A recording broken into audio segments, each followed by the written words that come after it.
How to download voter I D. Voter I D ಹೆಲ್ಪ್ಲೈನ್ನ download ಮಾಡಿ, mobile ನಂಬರ್ನ enter ಮಾಡಿ, ಪಾಸ್ವರ್ಡ್ ಎಂಟರ್ ಮಾಡಿ, ಒಂದು ರಿಜಿಸ್ಟರ್ಡ್ ಮೊಬೈಲ್ ನಂಬರ್ಗೆ ಒ ಟಿ ಪಿ ಬರುತ್ತೆ, ಒ ಟಿ ಪಿನ ಎಂಟರ್ ಮಾಡಿ, ಲಾಗಿನ್ ಆಗುತ್ತೆ. ಡೌನ್ಲೋಡ್ ಎಪಿಕ್ನ ಸೆಲೆಕ್ಟ್ ಮಾಡಿ. ನಿಮ್ಮ ಹತ್ರ already voter I D number ಇರೋದ್ರಿಂದ ಆ ವೋಟರ್ ಐ ಡಿ ನಂಬರ್ನ ಎಂಟರ್ ಮಾಡಿ. Select state. ಫ್ರೆಶ್ ಡೀಟೇಲ್ಸ್ ಕೊಟ್ಟಾಗ ನಿಮ್ಮ ಡೀಟೇಲ್ಸ್ ಡೌನ್ಲೋಡ್ ಆಗುತ್ತೆ. ಪ್ರೊಸೀಡ್ ಕೊಡಿ. ಒ ಟಿ ಪಿ ಬರುತ್ತೆ ನಿಮ್ಮ ರಿಜಿಸ್ಟರ್ಡ್ ಮೊಬೈಲ್ ನಂಬರಿಗೆ. ಒ ಟಿ ಪಿನ ಎಂಟರ್ ಮಾಡಿ, verify and download.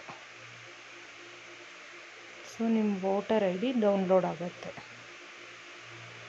Thank you.